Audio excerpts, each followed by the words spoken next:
Top quality और consistent performance के लिए सिर्फ सिल्वर पंप नाम याद रखना। અમદાવાદ, વડોદરા અને સુરતની જ્યાં મોલ્સમાં કરવામાં આવ્યું છે મોક ડ્રીલનું આયોજન, અને જ્યારે આ પ્રકારની વોરની પરિસ્થિતિ ઉદ્ભવે ત્યારે કઈ રીતે નાગરિકો પોતાનો બચાવ કરી શકે તે માટેની સૂચનાઓ અને વોરની પરિસ્થિતિ સર્જાય ત્યારબાદ કેવી પરિસ્થિતિ ઊભી થઈ શકે છે તે તમામ તૈયારીઓ જે છે તે મોક ડ્રીલમાં દર્શાવવામાં આવી છે। આપ જોઈ રહ્યા છો બે અલગ અલગ તસવીરો, જેમાં એકમાં આગ બુઝાવવાની તજવીજ હાથ ધરવામાં આવી છે, બીજી તરફ જ્યારે એર સ્ટ્રાઇક કરવામાં આવે ત્યારે કેવી પરિસ્થિતિ ઉદ્ભવે અને ત્યારે ક્યાં છુપાવવું તે યોગ્ય હોઈ શકે તેની પણ તાલીમ જે છે એ આ મોક ડ્રીલ દરમિયાન આપવામાં આવી રહી છે। ઉલ્લેખનીય છે કે રાજ્યના વિવિધ જિલ્લાઓમાં મોક ડ્રીલનું આયોજન કરવામાં આવ્યું છે, જેની શરૂઆત આજે સાયરન વગાડીને કરવામાં આવી, જેમાં પહેલી સાયરન થકી લોકોને નિર્દેશ આપવામાં આવ્યો કે અત્યારે આપણે બચવાનું છે, ભયમાં છીએ, અને ત્યારબાદ બીજી સાયરન જે છે તેનો એ સંદેશ હતો કે હવે પરિસ્થિતિ કાબૂમાં છે। હાર્દિક, જે પ્રમાણે આ મોક ડ્રીલનું આયોજન છે, 3 અલગ અલગ ઝોન વાઇઝ અલગ અલગ શહેરોને વહેંચવામાં આવ્યા છે અને કુલ 18 જિલ્લા જ્યાં મોક ડ્રીલનું આયોજન હાલ થઈ રહ્યું છે તેની શરૂઆત થઈ ગઈ છે। આજે દ્રશ્યો બે જોઈ રહ્યા છો, એક વડોદરાના દ્રશ્યો છે અને બીજા સુરતના દ્રશ્યો છે। આ દ્રશ્યોમાં જોઈ શકાય છે કે કેવી રીતે અલગ અલગ સાયરન વાગે છે અને ઇમરજન્સીની સ્થિતિમાં શું કરવું તે પણ અહીં દર્શાવવામાં આવી રહ્યું છે।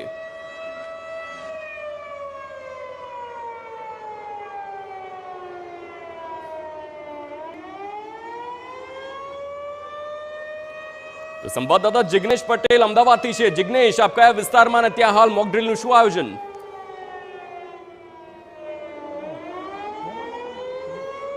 ડન છે, ફ્રેમ નથી દેખાતી। જી જિગ્નેશ, આપ અમદાવાદના કયા મોલમાં છો?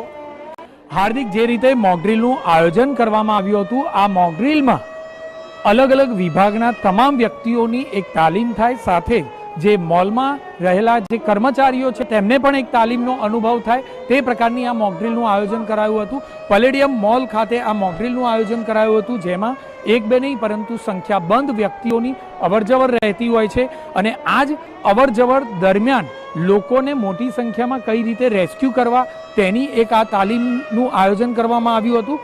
કલેક્ટરની સૂચનાથી આ આયોજન કરાયું હતું, સાથે જ ફાયરની ટીમ, આરોગ્ય વિભાગની ટીમ સહિતના તમામ વ્યક્તિઓ હાજર રહ્યા હતા। જે ઉપરના દ્રશ્યો હશે કે જે સ્પષ્ટપણે દેખાઈ રહ્યા છે કે તમામ મોલ છે તે મોલમાં રહેલા તમામ વ્યક્તિઓને બહાર કાઢી લેવામાં આવ્યા હતા, રેસ્ક્યુ કરવામાં આવ્યું હતું। અડધો કલાક માટેની આ જે મોક ડ્રીલ હતી તે કરવામાં આવી હતી, જેમાં આખો મોલ કઈ રીતે ગણતરીની મિનિટમાં ખાલી કરી શકાય અને ઇન્જર્ડ વ્યક્તિને કઈ રીતે હોસ્પિટલ સુધી વહેલામાં વહેલી તકે પહોંચાડી શકાય તે બાબતની આ મોક ડ્રીલ હતી।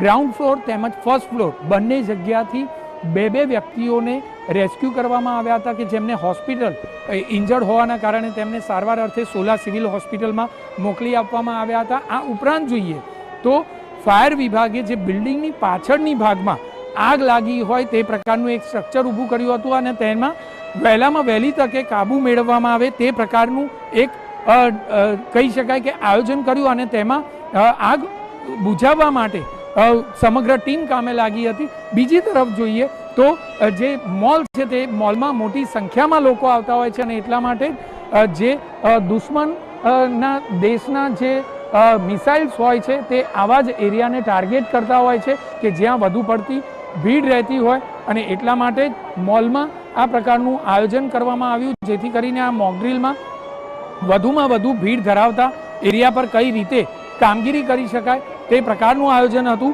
મહત્વપૂર્ણ બાબત એ છે કે મોલમાં આવનાર વ્યક્તિઓ, અલગ અલગ જગ્યાઓ પરથી આવનાર વ્યક્તિઓ રહેતા હોય છે, તેમને બિલ્ડિંગમાંથી સુરક્ષિત રીતે કઈ રીતે નીચે ઉતારવા તે પણ મહત્વની બાબત છે। જે આ મોક ડ્રીલની વાત કરીએ તો પેલેડિયમ મોલ થલતેજ ખાતે જે આવ્યો છે તેમાં એ પ્રકારની એક વ્યવસ્થા ઊભી કરાઈ હતી કે જો કોઈ પણ આતંકી હુમલો કરવામાં આવે, કોઈ મિસાઇલ જો મોલ પર આવી પડે તો આખરે કયા પ્રકારની બચાવ કામગીરી કરવી, અલગ અલગ વિભાગના વ્યક્તિઓએ કયા પ્રકારની કામગીરી કરવી, તે ફાયર હોય, હોસ્પિટલનો સ્ટાફ હોય, એમ્બ્યુલન્સનો સ્ટાફ હોય કે પછી મોલમાં કામ કરતા કર્મચારીઓ હોય, આ તમામ વ્યક્તિઓને કેવી રીતે કામગીરી કરવી, પોતાની કામગીરી કરવી તે બાબતની એક મોક ડ્રીલ કરવામાં આવી, જેમાં સફળતાપૂર્ણ રીતે લોકોને જી બિલકુલ જિગ્નેશ આપણી સાથે રોનક પણ જોડાયા છે। રોનક, ક્યાં ગયા છો આપ? સ્પોટ કયો છે અને ત્યાં શું કાર્યવાહી થઈ રહી છે, કેવી ગતિવિધિઓ?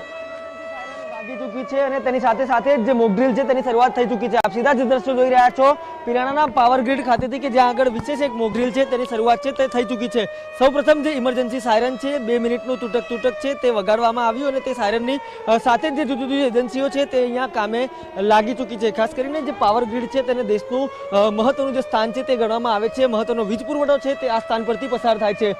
સૌપ્રથમ જે સાયરન છે તે એક્ટિવ થયા બાદ અહીંયાથી જે તમામ કર્મચારીઓ છે જે કાર્યરત હતા જે મકાનમાં હતા તે તમામને ઇવેક્યુએટ કરીને એક સેફ પ્લેસ પર મોકલવામાં આવ્યા છે। તેની સાથે જે સાયરન એક્ટિવ થયું એ સાયરન એક્ટિવ થયા બાદ જે જુદા જુદા વિભાગો છે તેમને પણ જે જાણ છે તે કરવામાં આવી છે।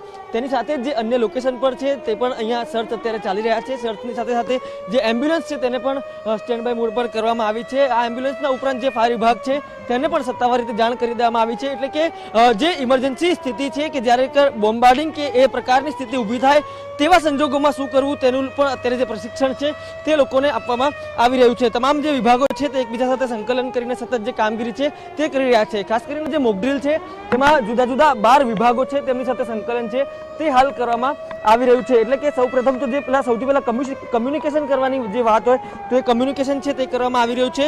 આ કમ્યુનિકેશન બાદ જે કંટ્રોલ રૂમ છે તેની મદદ લેવામાં આવી છે। કંટ્રોલ રૂમ બાદ જે સિવિલ ડિફેન્સ એટલે કે જે મેઇન વોર્ડન સર્વિસીસની જે વાત હતી તે પણ અહીંયા તૈયાર કરવામાં આવી છે। આ ઉપરાંત કેઝ્યુઅલ્ટી એટલે કે ઇમરજન્સીની સ્થિતિમાં કોઈ પણ પ્રકારની કેઝ્યુઅલ્ટીની સમસ્યા જે સામે આવે છે તો તેને લઈને તાત્કાલિક શું એક્શન લેવા તે પણ અત્યારે બતાવવામાં આવી રહ્યું છે। આપ જુઓ વધુ એક વખત જે સાયરન છે તે અહીંયા એક્ટિવ કરવામાં આવ્યું છે અને એ એક્ટિવ થતાની સાથે જ જે કેટલાક એક્શન છે તે લેવામાં આવી રહ્યા છે। Training service, rescue service, transport અને ડેપો વિભાગ આ તમામની જે મદદ છે તે લેવામાં આવી રહી છે। આ ઉપરાંત સપ્લાય સર્વિસ છે તેનો પણ અહીંયા જે અગત્યનો ભાગ છે તે લેવામાં આવી રહ્યો છે। મહત્વની વાત એ છે કે આ જે મોક ડ્રીલ છે તેના માટે વિશેષ જે નોડલ અધિકારીઓ છે તે નોડલ અધિકારીની જે ખાસ નિમણૂક છે તે કરવામાં આવેલી છે।